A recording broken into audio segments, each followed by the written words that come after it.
Greetings. Welcome to the TradeDesk First Quarter 2023 Earnings Conference Call. At this time, all participants are in a listen-only mode. A question and answer session will follow the formal presentation. If anyone should require operator assistance during the conference, please press star zero on your telephone keypad. Please note, this conference is being recorded. I will now turn the conference over to your host, Chris Toth. You may begin. Thank you, operator. Hello and good day to everyone.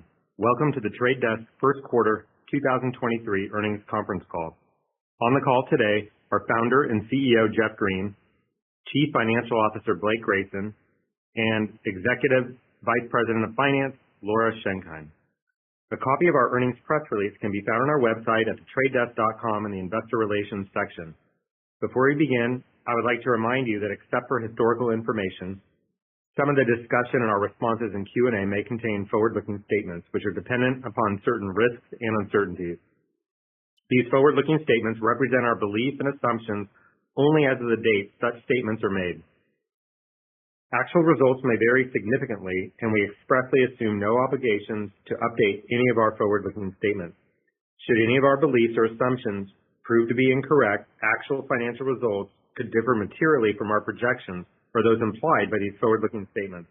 I encourage you to refer to the risk factors referenced in our press release and included in our most recent SEC filings. In addition to reporting our GAAP financial results, we present supplemental non-GAAP financial data. A reconciliation of the GAAP to non-GAAP measures can be found in our earnings press release. We believe that providing non-GAAP measures combined with our GAAP results provides a more meaningful representation of the company's operational performance. With that, I'll now turn the call over to Founder and CEO Jeff Green. Jeff? Thanks, Chris, and thank you all for joining us today. As you've seen from our press release, we are off to a very strong start in 2023. We reported first quarter revenue of $383 million, representing growth of 21% compared with last year, again exceeding our own expectations. And has been the case in the last few quarters. We continue to significantly outperform the digital advertising industry. We are gaining market share as advertisers embrace the precision and relevance of data-driven advertising on the open internet via our platform. Even as most brands and advertisers continue to deal with some level of uncertainty, they are increasingly shifting more of their campaign dollars to decisioned, data-driven opportunities where they can have more confidence that those dollars are working as hard as possible. As a result, we are signing multi-year joint business plans, JBPs, with the leading agencies and brands, some of which represent spend projections that exceed $1 billion. From the beginning, our goal has been to align our incentives with the buy side. This continues today. Because we do not own any media and because of our unwavering commitment to the demand side, our clients trust that we represent their interests alone, and we continue to innovate our platform to bring maximum value and ROI for their brand and agency campaigns. With that in mind, I'd like to focus my comments today on a few key areas. First, CTV. Second, AI, including generative AI. Third, agility. And fourth, the combination of OpenPath and identity. So first, the transformational impact of CTV. In the first quarter, video, which includes CTV, was the fastest growing channel of our business, and our CTV growth is not just here in the United States. CTV continues to grow rapidly both in EMEA and across Asia. As I've said before, the shift to CTV is driving significant change, not only in TV advertising, but also in omnichannel advertising. In other words, our whole business. Many campaigns are now starting with high-value CTV impressions with carefully monitored reach and frequency. As part of an omni-channel campaign, these impressions are then followed up with less expensive display, audio, mobile, and native ads to move the user down the funnel. The focus on the transformational nature of CTV is never more apparent than at this time of year, as major networks work to sell as much of their inventory as possible in advance through the annual spring upfront process. As the upfronts kick into gear, the role of programmatic CTV advertising is increasingly top of mind for our agency and brand clients. In recent years, upfronts have been charging higher CPMs for less reach in broadcast TV which only serves to shine more clarity on the value of digital and CTV. Add to that the current writer's strike, undoubtedly timed deliberately, and we expect more dollars to flow into the spot market, programmatic and decision TV. As a result, I expect CTV to play a more central role than ever in this year's upfront. Ad Age summarized recent trends in an article a couple of weeks ago that I quote, "Advertisers are requesting new deal terms with the major streaming TV companies ahead of this year's spring ad haggle, including how brands spend through programmatic platforms. In some cases, brands and agencies are asking streaming publishers to let the trade desk be a part of the deal." The shift to decision CTV was reinforced at our recent Forward 23 CTV event in New York City, where most of the major streaming media companies joined us on stage to talk about how they are innovating in CTV to bring value to the world's top advertisers. Paramount talked about how advertisers are incorporating data, identity, and optimization into the upfront. Disney spoke about the multi-year transition taking place in CTV, much of it hinging on advances in addressability made possible by CTV. Also at Forward 23, NBCU made the big announcement that they have adopted UID2. They are integrating UID2 in order to ensure a premium CTV experience with low ad loads and frequency controls for advertisers. Across the board, UID2 is accelerating as the primary currency for CTV decisioning.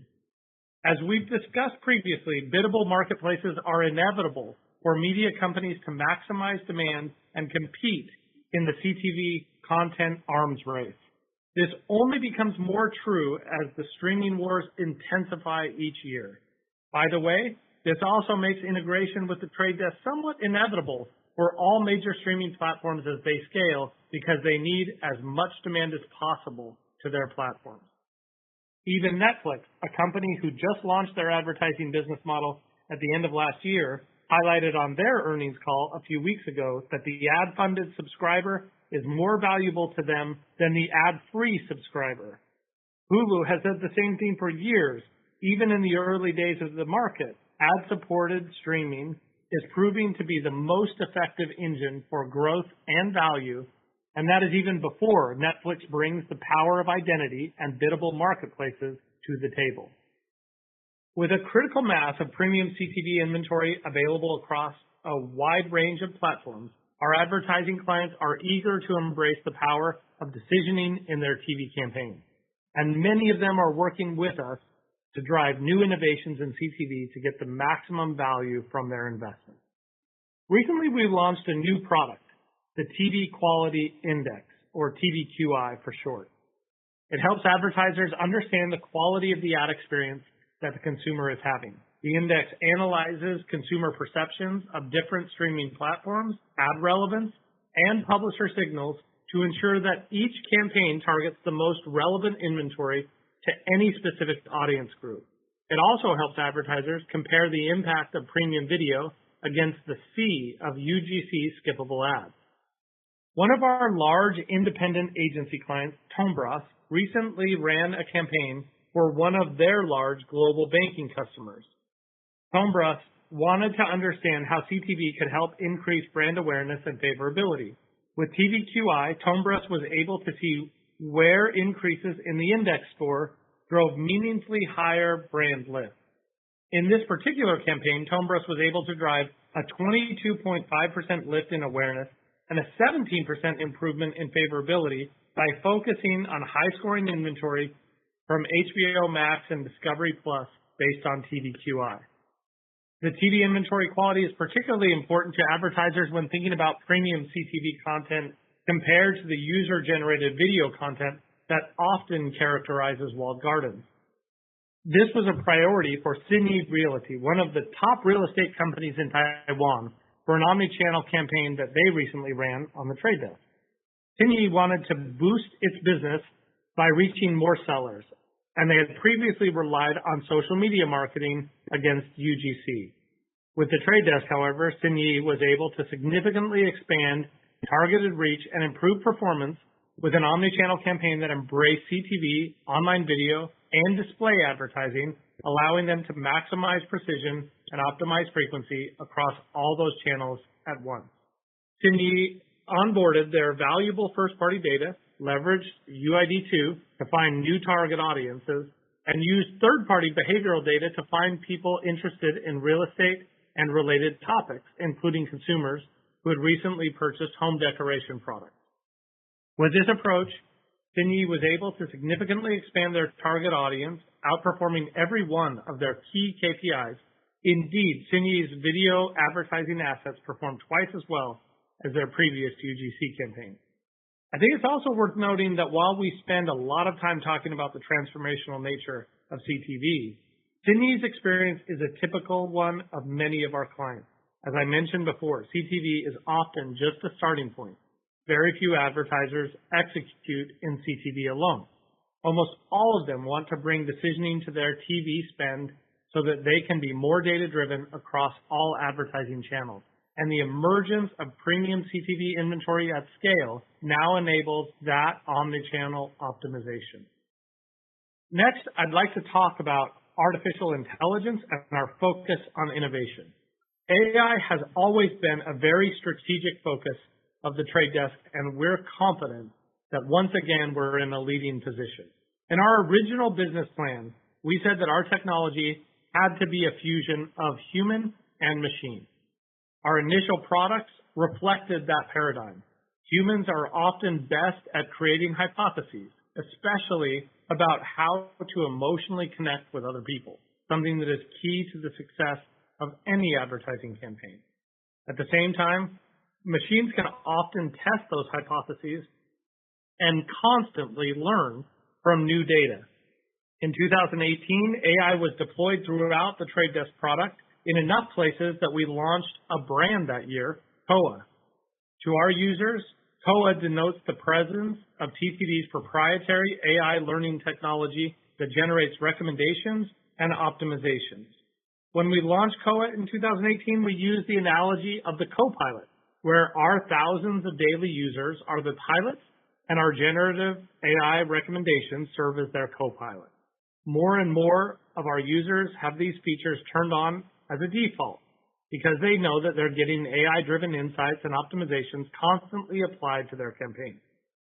I love what the CEO of Coca-Cola said publicly after their earnings a few weeks ago, and I quote, "Much has been said about AI, and it's certainly going to obey the maxim, profound transformative technology is often overestimated in its impact in the short term and underestimated in the long term.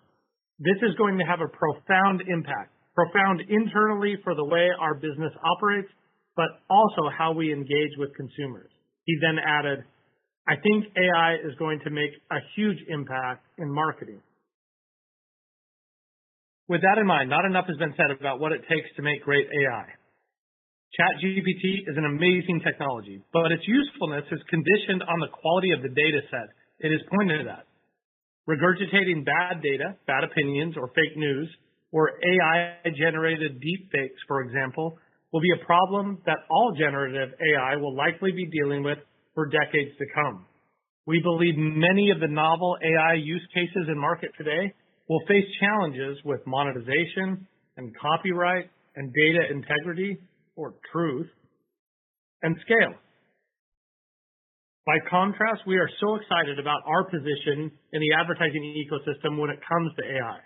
We look at over 10 million ad requests every second. Those requests in sum represent a very robust and very unique data set with incredible integrity.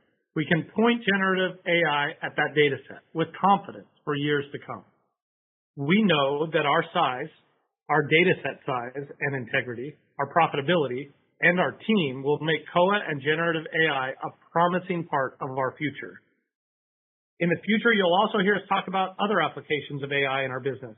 These include generating code faster, changing the way customers understand and interact with their own data, generating new and more targeted creative, especially for video and CTV, and using virtual assistants to shorten the learning curve that comes with the complicated world of programmatic advertising by optimizing the documentation process and making it more engaging. We'll have a lot more to say about the role of AI, particularly how it is getting more distributed within our system, as well as many other game-changing innovations at our next platform launch event on 6/6 in New York. It will be the largest platform launch in our history, and I even hesitate to call it an upgrade because it is so much more than that. It will encompass a new approach to collaborative innovation, breakthroughs in how we surface value for advertisers, and expanding accessibility as marketers of all types embrace the power of programmatic. The new release is called Kokai, and we look forward to sharing new product announcements, new ways for partners and clients to adopt and integrate with the Trade Desk, and even deeper relationships as a result. For the third topic today, I'd like to talk briefly about agility. In our work with the thousands of agencies and brands that utilize our platform, there has been a shift in the discussions we're having over the last 12 months or so. All of our clients are cognizant of the macro market environment, whether it's high interest rates or fears of recession, the stability of the banking system, or ongoing supply chain issues. They are also, though, keenly aware of the role that advertising continues to play in helping them drive growth and differentiate their businesses even in times of uncertainty. Because of this, marketing leaders need to be deliberate with advertising budgets. More and more, they are looking to understand where they can shift investments and where they can be more flexible, agile, and data-driven to find those important opportunities to differentiate and drive growth to their business. And in that environment, the value of the Trade Desk becomes even more apparent. With us, agencies and brands can plan and optimize in real time. They can work in month-to-month increments versus a year-long or a 6-month plan. A great example of this is FairPrice in Singapore. You may remember that FairPrice is one of our retail media partners. They are the largest grocery chain in Singapore. They are also an advertiser on our platform. Their goal was quite simple. In an increasingly competitive market, FairPrice wanted to reach new customers with a lower acquisition cost. Working with the Trade Desk, they were able to import their valuable first-party data from their loyalty program, which comprises more than 2 million customers. Using UID2, they were able to do lookalike modeling to understand where additional potential customers might be targeted. Potential customers who share some characteristics of their most loyal customers. And the results were very impressive. When using UID2 to execute that modeling, FairPrice's acquisition cost per customer was 1/3 lower than with traditional identifiers, but also with twice the scale. The same trend is happening around the world. One of the world's largest CPG companies, also one of our largest clients, recently highlighted this on their earnings call. They talked about how programmatic was helping them drive significant campaign and media efficiencies, maximizing the ROI of every campaign dollar. This efficiency helped them reinvest in more media and innovation, driving competitive differentiation. The trend toward agility and flexibility plays into the strengths of the Trade Desk. In fact, I would argue that at a time when it can be harder than ever to predict macro market trends, the ability to drive a growth and competitive differentiation agenda using our platform becomes more compelling than ever. And we expect this trend to continue regardless of the macro environment. More and more marketing leaders, from CMOs to agency leaders to media planners, understand the power of programmatic to thoughtfully drive value. And they are leaning in, whether it's in CTV, retail media, UID2, or any number of other key programmatic innovations. Finally, I'd like to discuss UID2 and the OpenPath. I've mentioned UID a few times on this call already, but I'd like to touch on the progress we've made there and with OpenPath in the last few months as well. Much has been written about these innovations in recent weeks, especially about what they might mean for the evolving roles of demand-side platforms and supply-side platforms. As I hope you've picked up in the client stories I've shared today, UID2 is much more than a new identity alternative to cookies. It's really about helping our clients drive advertising precision in a privacy-safe way across all advertising channels. As the open internet continues to grow and evolve, it's essential that we develop new identity currencies that help us preserve the vital value exchange of relevant advertising or free content. Last quarter, I said we expect 75% of the third-party data ecosystem to be activating on UID2 by the middle of the year. I'm proud to report today that we are now right at that level, with most major third-party data providers leveraging UID2s on our platform. A growing number of publishers are also sending UID2s, providing advertisers with greater insight into audience engagement and campaign performance, and as a result, ad spend is increasingly gravitating towards ad impressions that include UID2. It's worth noting that in some cases, we may see the same ad impression from up to 8 or 9 SSP supply paths on our platform. When this occurs, our clients are more likely to transact on impressions that incorporate UID2 because they have a clearer sense of exactly which audience they are reaching and how those ads are performing. A few weeks ago, for example, Unilever announced that ad impressions including UID2 on Disney were 12 times more effective in reaching their target audience than those with traditional identifiers. This is not atypical, and our advertisers are willing to pay for the value of that precision. Indeed, CPMs on ad impressions containing UID2 are meaningfully higher than those without in most channels. In this way, UID2 simply helps advertisers drive as much value as possible from every advertising dollar. The same can be said of OpenPath. To begin the discussion on OpenPath, let me first remind you of what it is. OpenPath is a direct integration from our platform into publisher inventory. It provides our clients with a direct line of sight into premium inventory across channels, and it provides publishers with a direct view of what advertisers are willing to pay for their impressions. In no way, shape, or form is OpenPath an effort by the Trade Desk to enter the supply side of digital advertising. That is not in our interest. To explain that a bit more clearly, it's worth spending a moment on some of the industry dynamics that make OpenPath compelling for our clients. OpenPath was born of an advertiser interest in having a more clear and transparent path to publisher inventory, where every participant in the supply path is contributing more value than they are extracting in fees. Advertisers have long been aware that there are quite a few hops in the advertising supply chain, and neither the price nor the value of each hop has ever been completely clear. We share this concern, and in this way, OpenPath is very consistent with our long-term commitment to make supply chain optimization and efficiency a reality.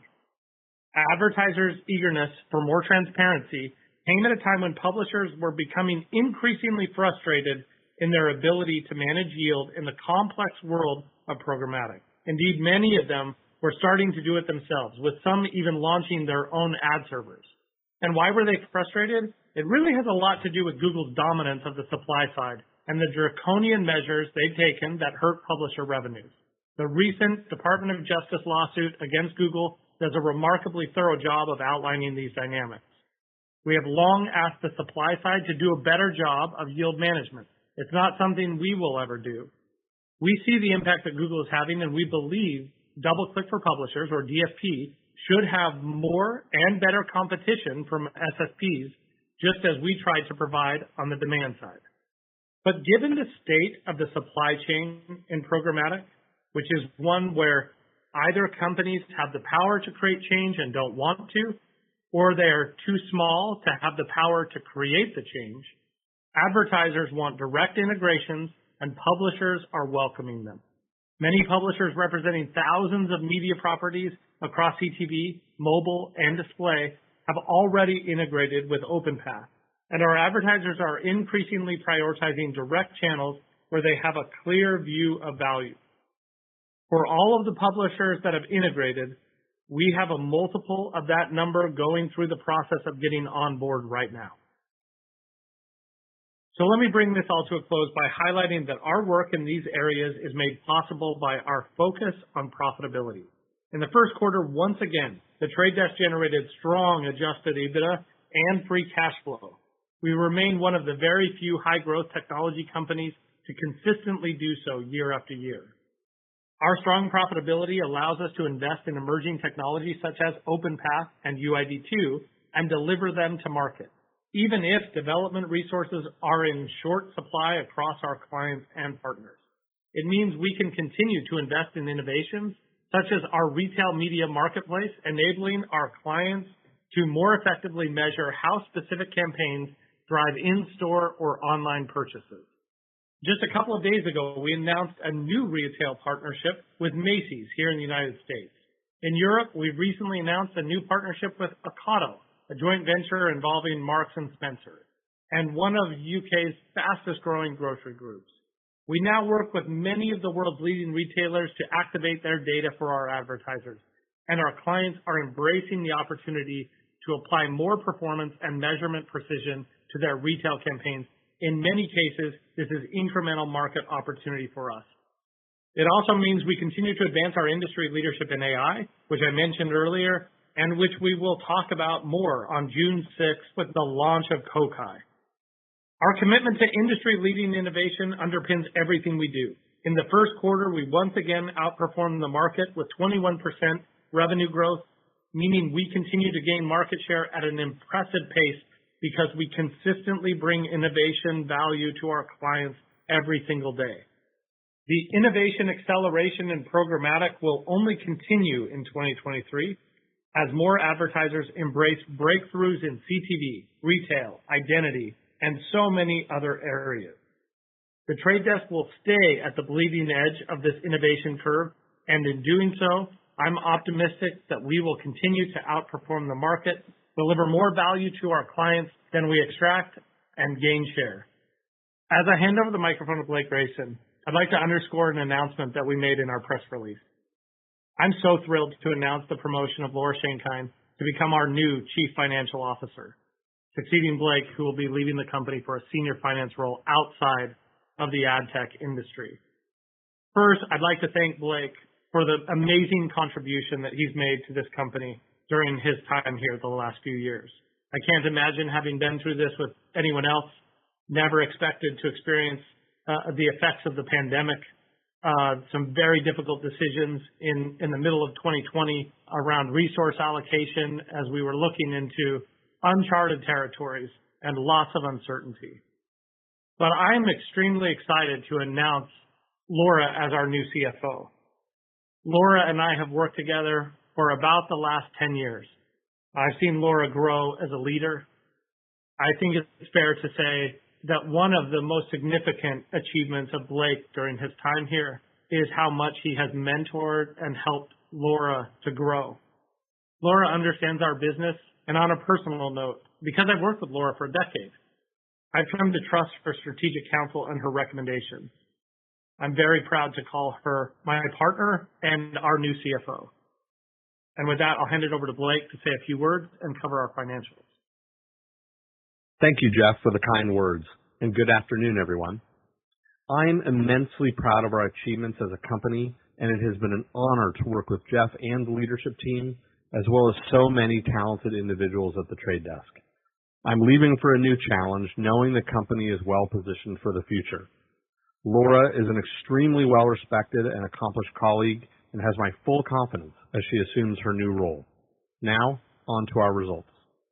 Q1 was an exceptional quarter of financial performance and execution for the Trade Desk. Q1 revenue was $383 million, a 21% increase year over year. Our Q1 performance was bolstered by the growing trend toward unbiased, data-driven advertising on the open internet. This shift has played to the strengths of our platform as marketers have become more agile and deliberate with their digital advertising. While some macro uncertainty in the market has led to relatively uneven ad budgets, we are seeing increasing numbers of marketers embrace our platform to take advantage of our flexible and data-driven approach. Our success in Q1 was demonstrated by several key achievements. Our performance in the CTV space remained robust, and we continued to achieve strong momentum in retail media, further solidifying our position as a leading player in the industry. Strong growth returned to many of our key international offices. The growing adoption of UID2 by major advertisers and publishers speaks to the value that is placed on identity in the open internet ecosystem.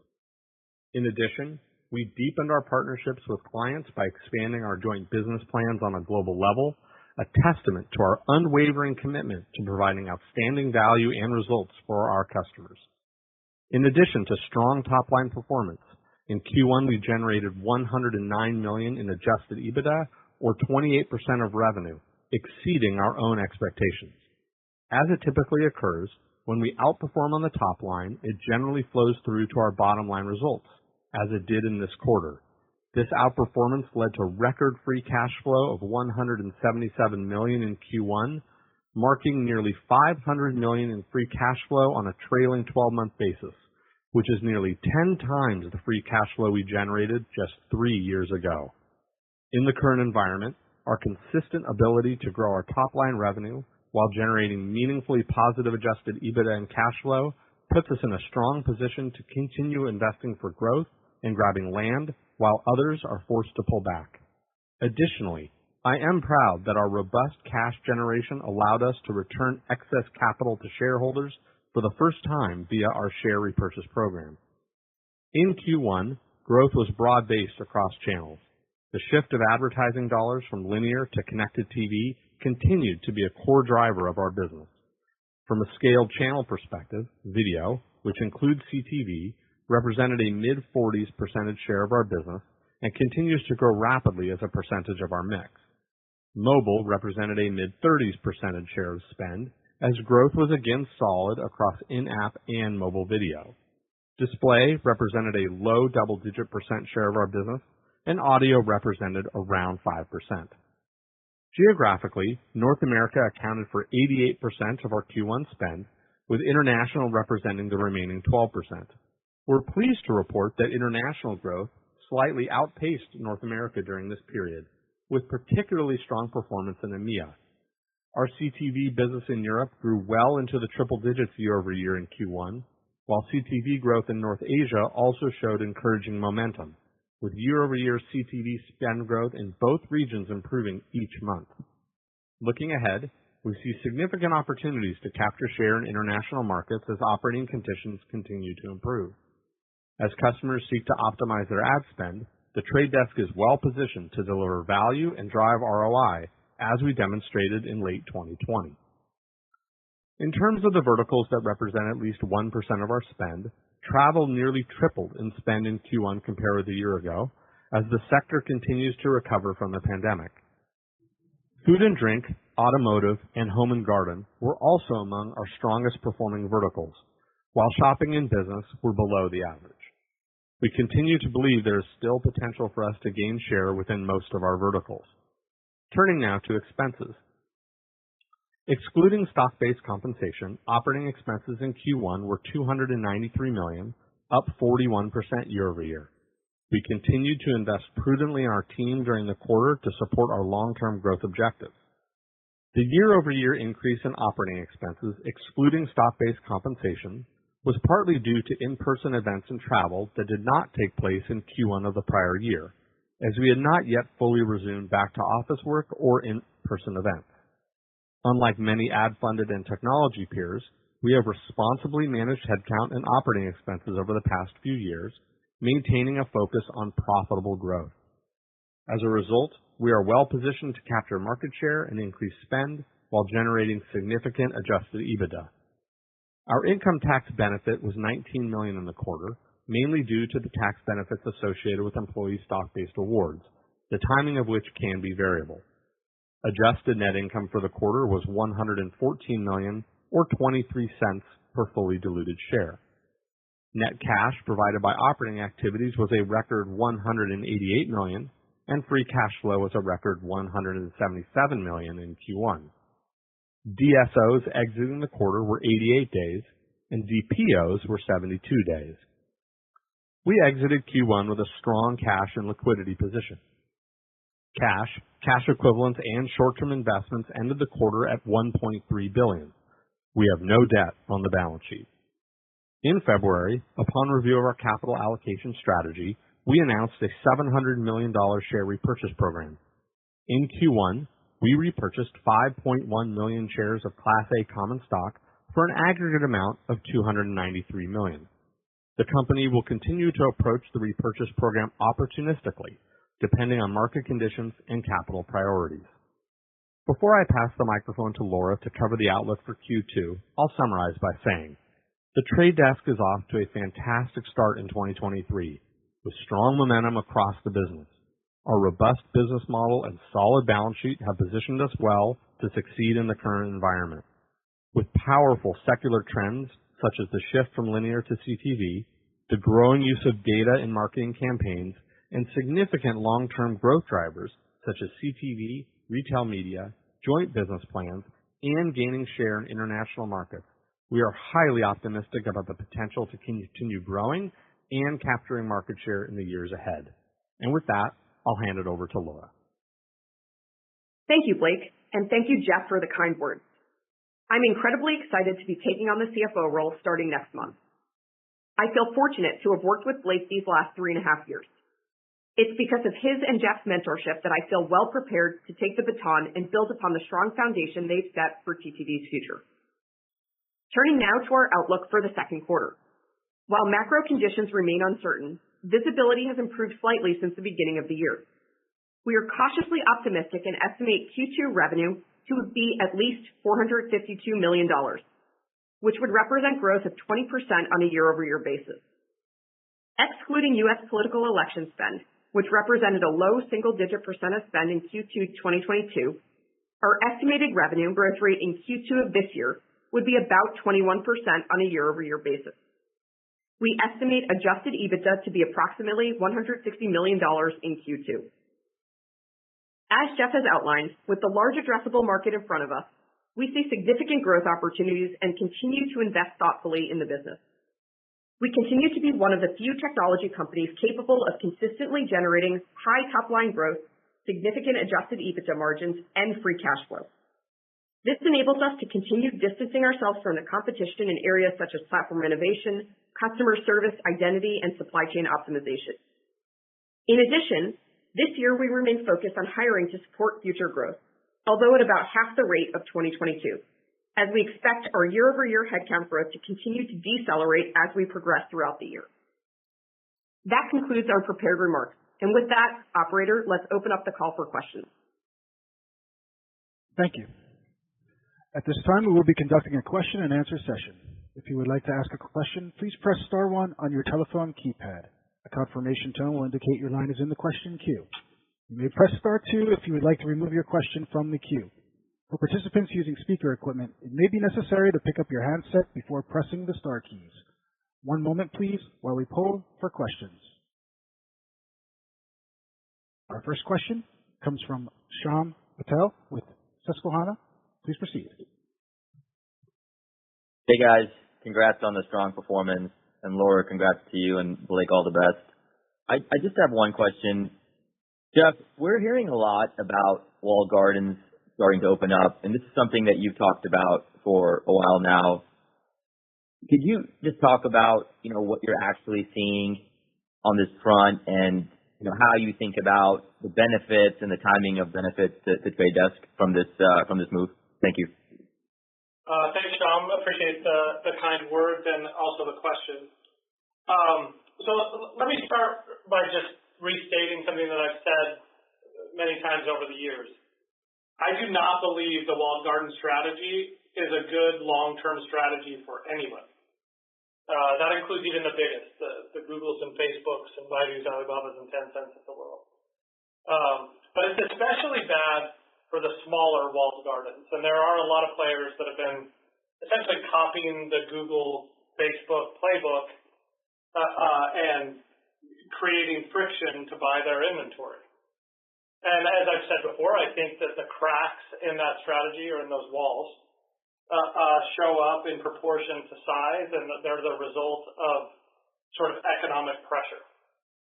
That when you have more supply than demand, you want to welcome more demand and not make it harder to buy your inventory. So it's natural that in an environment where there's a lot of pressure, and certainly that the advent of CTV makes it so there's more options in the open internet than there's ever been before, that puts pressure on all walled gardens, but especially those that are smaller. So you might be commenting on a number of specific companies who've been more public in the market, talking about how they're opening up and they're using phrases like, we're opening to other demand. And that's very exciting for us, and I do think that's indicative of what's to come. One thing I just want to encourage everybody to do, though, is is to scrutinize the type of demand that they're opening up. When inventory is available in price discoverable ways where we can bid on it and understand exactly what we're bidding and not just plug into an API and transfer budgets, but to actually know what we're buying and do what we do on the rest of the internet and with our core business, that is extremely exciting to us. When you can layer on top of it identity, which of course we're going to talk more about in UID undoubtedly, that also creates just opportunity for higher prices for them, more price discovery for us, and that's the sort of everyone wins situation. And we're seeing more and more talk about moving in that direction. We're seeing some movements heading in that direction. I'm very optimistic that will continue. But right now there's a lot of early discussions, and that's just the byproduct, I think, of just some of the economic pressures and the alternatives, and also the advent and success of UID2. So all of that together, I think, is really creating yet another secular tailwind in our favor. So very excited about it and appreciate the question, Sean. Thank you. Thanks, Sean. Next question. The next question comes from Justin Patterson with KeyBank. Please proceed. Great. Thank you very much, and good afternoon. I'd also like to issue my congratulations to Laura and best wishes to Blake. My question for Jeff, there's a perception that shopper marketing is just a new form of retargeting. Could you express your views on this and just how measurement in the approach to marketing efficacy has changed with this approach versus that retargeting model of the past? Thank you. Thank you again for the kind words, and I really appreciate this question. If I do this well, I can avoid writing another op-ed because this is something that's been on my mind for a little while. And I'm so glad you've asked the question. So those that have argued that shopper marketing is just a new form of retargeting don't really understand the significance of what is happening in shopper marketing. So if you, first of all, sort of visualize the purchase funnel, where at the top you're creating awareness. That's also where most of the surface area of the funnel is. And at the bottom is where a purchase gets made. Retargeting is a small sliver in the middle of that purchase funnel, where somebody has expressed interest, they went to the shopping cart, they filled it out, but then they didn't actually purchase. And so then you, if you do it badly, the way often our industry does, you just harass the person until they buy it. If you do it well, then you do that in a metered approach, but it is just a small sliver of the marketing budget that is spent to get the customers that almost got to the finish line but didn't. Shopper marketing is the entire funnel. It is a new segment that widens the entire funnel, where first of all, you're able to measure all the way to the very bottom of the funnel. So you're able to see who actually went to Walmart and bought the razor. And if they did buy the razor, now I can lookalike model and go find 100,000 people that look just like them. And then I go create new awareness and I move them down the funnel. Will retargeting be a part of that? Of course, just like all the other effective parts of the purchasing funnel. But the real beauty of shopper marketing is that you're creating new lookalike modeling at the very top of the funnel to find 100,000 people or more that look just like the people that bought the product. And then you're able to measure all the way down to the bottom and say, these are the people that actually bought the product. And it's that last piece that has been missing.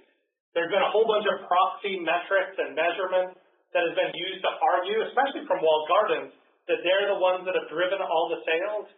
And this is really the first and very best way at scale to say we're selling product that is directly related to the marketing that we've been doing before. So if you're anything that sells product in brick and mortar, and I don't want to suggest that it's isolated to brick and mortar. It's not. You can do the exact same thing online. But there's just such a strategic pressure on those that are in brick and mortar. When you think about, for instance, Walmart or Target, who are both partners, of course, trying to compete with Amazon, that the way that they leverage their strengths in being a brick and mortar, where Amazon mostly isn't, is for them to see how they can take offline measurement and apply it to online marketing and complete the entire purchase funnel and quite literally widen that purchase funnel. Lastly, I just want to underscore that in a very short amount of time, this has become a big part of our business. Not only has it widened the TAM, but we just have amazing success stories with Walmart and Target and Walgreens and Albertsons and Kroger, and then so many others, the Flybuys, the Boots, so many others around the world. But I'm very excited about our most recent announcement just a few days ago with Macy's, where so much of what we've been doing is in grocery stores and convenience stores, and those types, albeit all over the world, including like the Gojeks of Indonesia and just so many others. But Macy's is the first time that we're really getting into more clothing and fashion and a totally different part of the economy, and we expect that partnership to continue to pay dividends for years to come. So very excited about it. I really appreciate the question because it is so much more than simply retargeting. So I appreciate the opportunity to clarify. Thanks for saving me an op-ed. Thanks, Jeff. Okay, the next question comes from Vasily Karasyov with Cannonball Research. Please proceed. Good afternoon. So wanted to ask a question about OpenPath and SPO. When I read the industry blogs and press, it seems like they're pitting DSPs and SSPs against each other as competitors. There is narrative or talk about each player trying to disintermediate the other players. So it seems very hostile environment in the industry right now, according to the industry press. So, Jeff, could you provide us your view on what really is going on there and where we're going with respect to supply chain optimization here? Absolutely. Thank you for the question. It's funny. In the last one I said, thanks for saving me an op-ed. I'm almost done with the op-ed on this one, which will come out early next week on the current.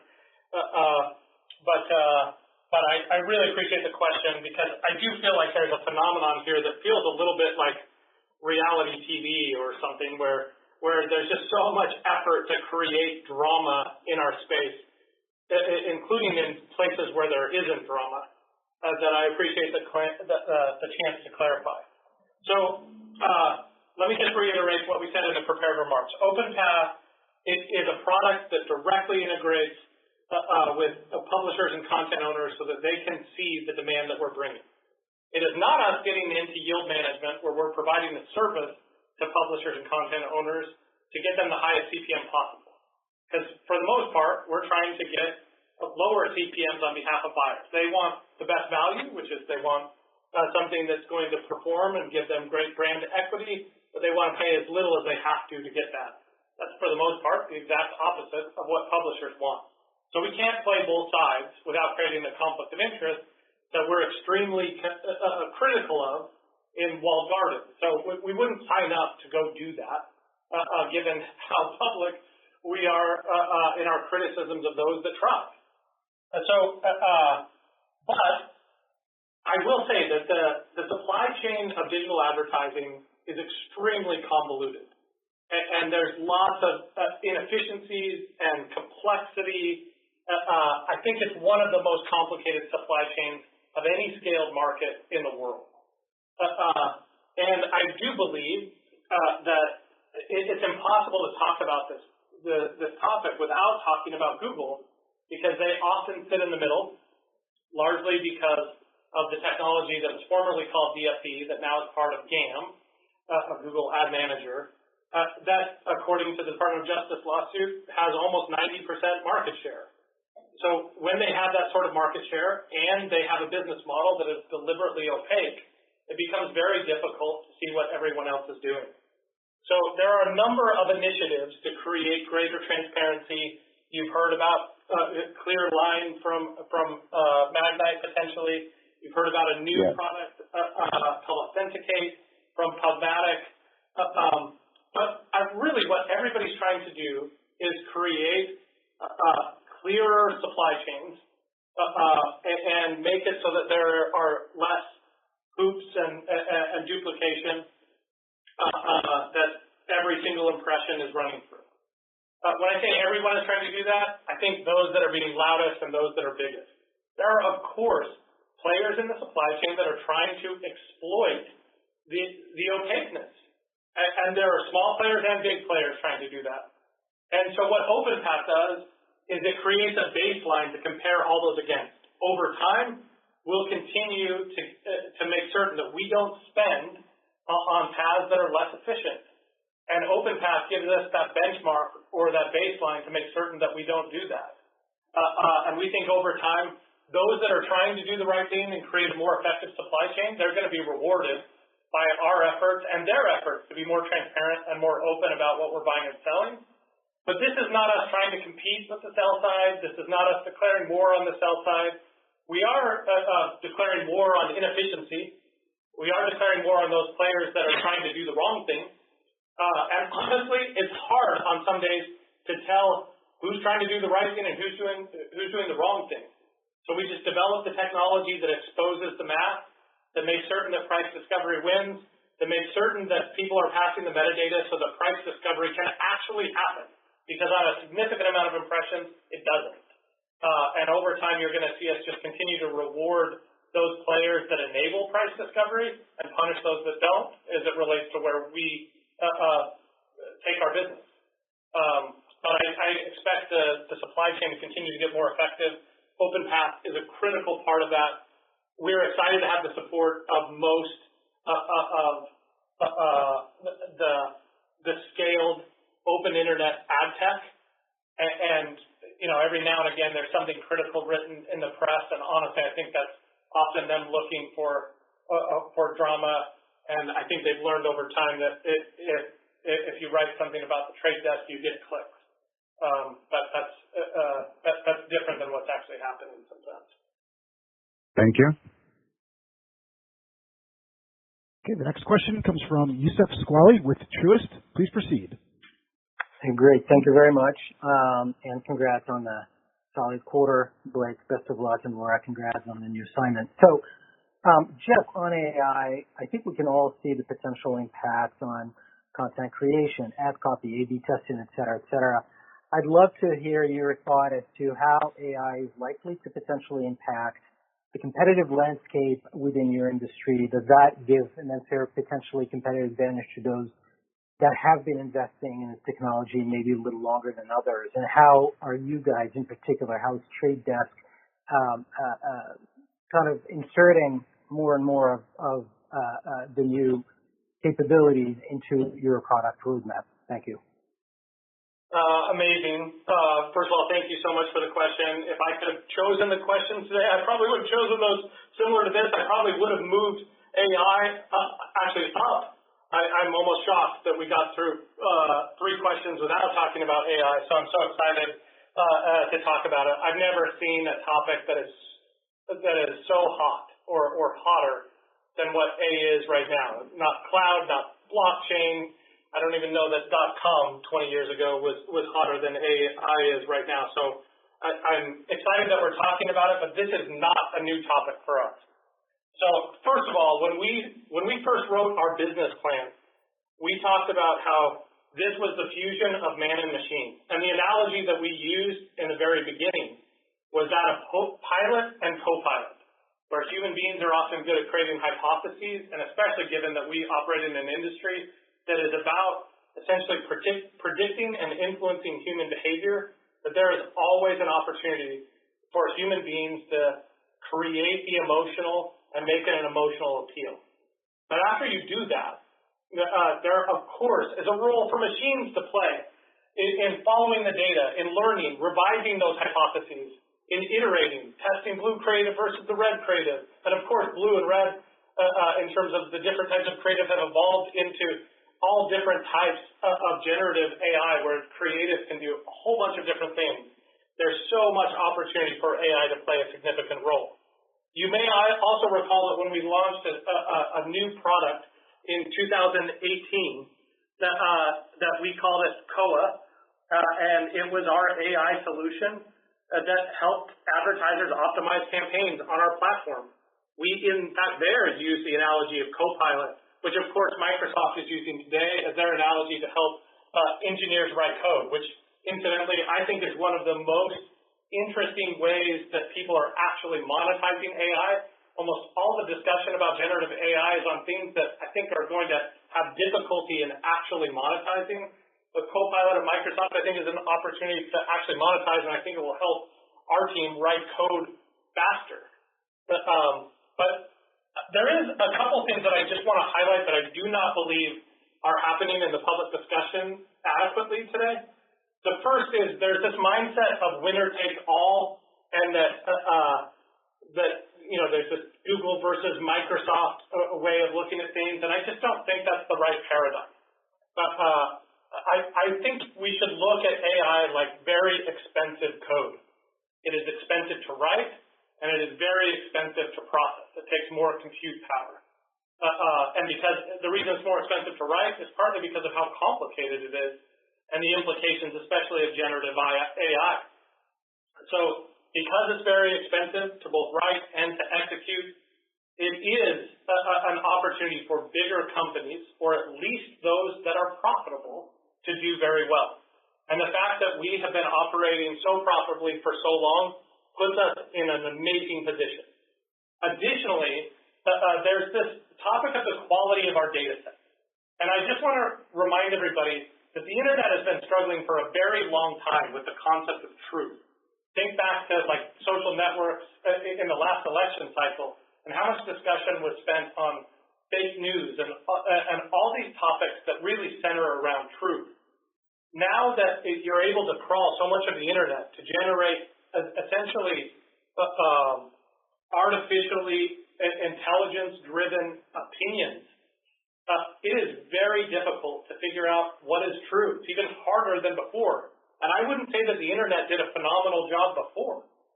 So now where we're all sitting is we're looking at the data sets that we rely on and say, how good are they? Because the AI will never be better than the quality of our data sets. And that is the reason why I think we are in a phenomenal position. Because so much of the data that we're looking at is, number one, something that we get directly from the data source itself. So we're listening to every ad request on the open internet. And from that, we have essentially a pure data set that we can reach conclusions on. We're not scraping user-generated content. We're not scraping the comment section of every website on the internet where there's just tons of falsehoods and inaccuracies.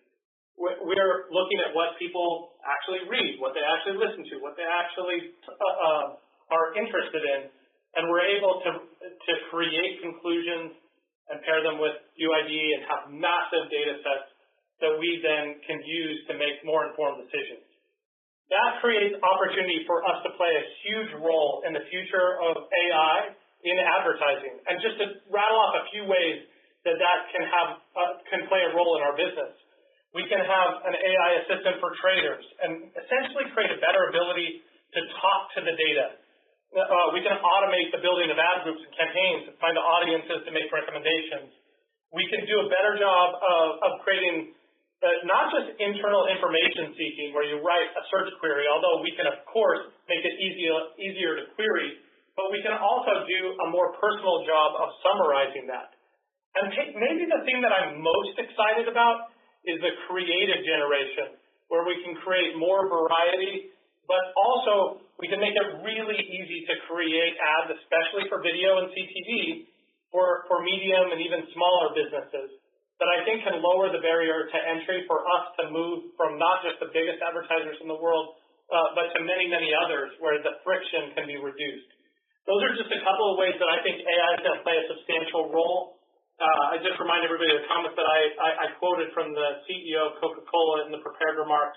I think that captures very well just another opinion that I have on the topic. But hopefully that gives you a sense of why we're thinking about this so much, why we have been investing really from the very beginning, why we launched COA in 2018, and why we continue to iterate on it. Thanks so much for the question. Well, thank you, Doug. Next, we have Jason Helfstein with Oppenheimer. Please proceed. Thanks, Jeff. I'll ask one. How are you thinking about the benefit to advertisers from using TradeDesk offering for connected TV, PMP, or kind of like this upfront product versus what the SSPs are pitching as their kind of, PMP or it's not really a PMP, but their kind of direct product, and then kind of what the downside risk would be to the publisher from either solution. Yeah, so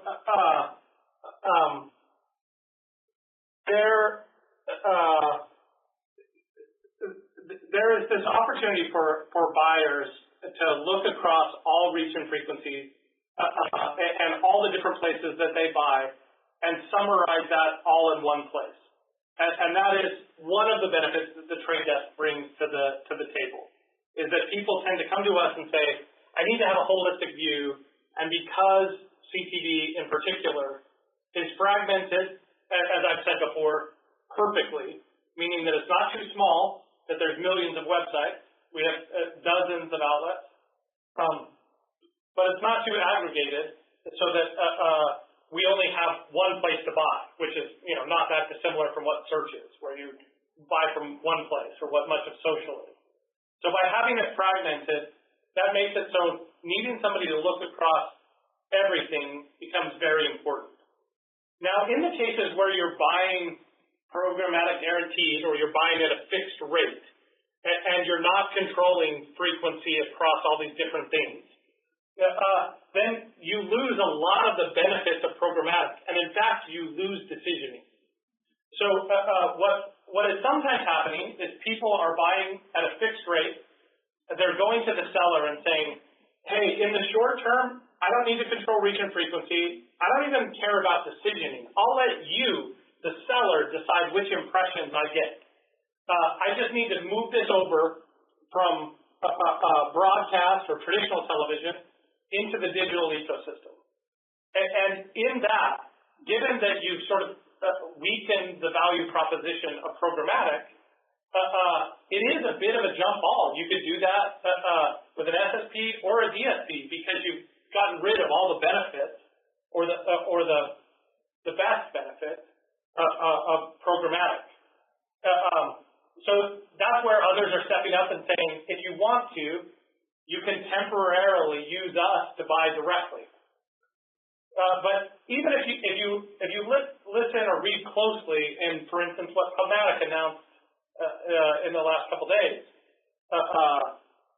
Authorize is saying, while people are just moving dollars over, we want to help them move them over. But we do believe that in the medium and long term, this will be very good for DSPs. And what they're acknowledging is that as soon as somebody wants to be holistic about their buying, and they want to compare this buy to something else, that they have to use a DSP in order to do that.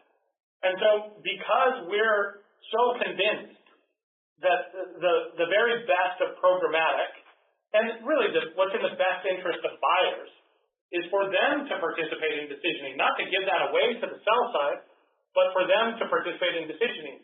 And while sometimes that means they have to pay a little bit more, including to us, that decisioning and what we bring to the table is always worth it. And so it's because of that belief that I believe that the SSPs are highlighting that in the medium and long term, the buyers are going to gravitate to the places where they have decisioning. But in the short term, when people are just trying to move over from essentially an insertion order and not control any amount of decisioning and just do so with sort of dumb pipes, that can be done with us or with somebody else. The advantage of doing it with somebody else is they might be able to save a point or two. The advantage of doing it with us is they'll have a more holistic view. But we think both medium and long term, they're going to end up going to a place where they can decision holistically. And we think that means they end up with us, especially in the world of CTV. Thanks, Jason. The next question is from Tim Nolan with Macquarie. Please proceed. Great. Thanks very much. I've got a CTV-related question as well. I was listening to the Disney call just before your call started here, and Bob Iger said some very interesting things related to CTV and programmatic. I mean, including saying that they've added 1,000 new advertisers using programmatic. A third of advertisers are trying programmatic. They're talking about their pricing tiers, seeing the value of programmatic ads in driving advertising revenue for them for their ad-supported tier and so on. My question then is, given the forward market event that you had a month or two ago and the conversation you've had, Jeff, with, both sides, maybe if you could just give us a bit of insight into how you're working with, is it Disney, or if you don't want to talk about Disney specifically, other network groups, as to how to get them to offer more of their ad inventory in a biddable format, not just doing the insertion orders, and if this is something that you're participating in actively in the upfront market, which is due to start next week. Absolutely. I really appreciate the question, and I heard some of those remarks before I jumped over, of course, to focusing on ours, and was very excited by the remarks that Bob made. Let me first just say I'm so proud of our partnership with Disney and what we've done there. I'm also excited about the fact that both Paramount and NBC announced their adoption of UID2 in Q1. So as it relates to all the major content owners in the United States, everyone now has spoken publicly about their adoption of UID2. And I think all of this, whether it's Bob's comments or the adoption of UID2, is a commentary on the state of streaming competition. And actually the numbers with Disney are also a commentary on that. They're trying to grow, but also be profitable, and there's a lot of pressure on the current environment and on cost. So what that means is that people need to do more with less, and especially the content owners, they need higher CPMs so that they can fund all the content and make the same money that they've been making as people continue to make more and more content and the market gets more competitive. The only way to do that is to make the ads more relevant and more effective for the advertisers. The only way to do that is to leverage things like UID and transparency and biddable marketplaces so that we can participate and get that increased value. What we're most excited about is all of these are moving more towards biddable.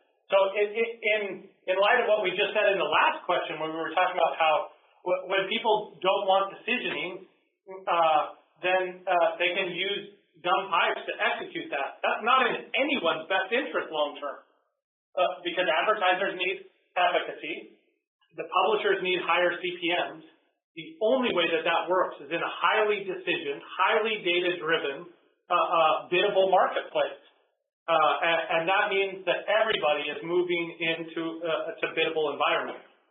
When we look at all the things that were talked about at our Forward 23 event, as well as we look at what's happening going into the upfronts, and honestly, the fact that the upfronts are sort of have this cloud over their heads of the writer's strike, I actually think helps us and connected TV, because that amount of uncertainty makes it so that people are more likely to say, you know what, I'll just buy it in the spot market. And the spot market is programmatic. And that's great for everybody, to be honest, because it means a biddable, data-driven ecosystem. But what the themes that we keep hearing is that they want the ability to activate their data, meaning advertisers want the ability to activate their data. We're seeing them buy on value more and more and not on price. And that often means that they're willing to pay a premium for decisioning. In fact, at our Forward event, Vinny from Hershey's, I think articulated this about as well as anybody can. And in this economic environment, we're seeing more and more people gravitate towards flexibility and having the ability to adjust. And when you add that cloud of writer strike, you also add just economic uncertainty, and then you, of course, add in biddable, you have the ability to bring data to the equation. That makes it so that everybody is looking more and more to programmatic as its future. And I think, when Bob Iger underlines that, I think it becomes easier for everybody to believe that in the marketplace. So I was excited by his comments and appreciate your question. Thanks, Jeff. Next question is from Matthew Cost with Morgan Stanley. Please proceed.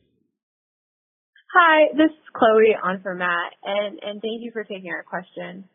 Just as we think about OpEx leverage throughout the year, are there any areas that you would call out in the second quarter and going forward where you're looking potentially to gain a little bit of leverage in the model? And then second, on the key investment priorities, it sounds like you have so many exciting products and so many moving parts between TTD, the retail media opportunity, UID2, OpenPath. Like there's a lot to unpack there that you're focused on.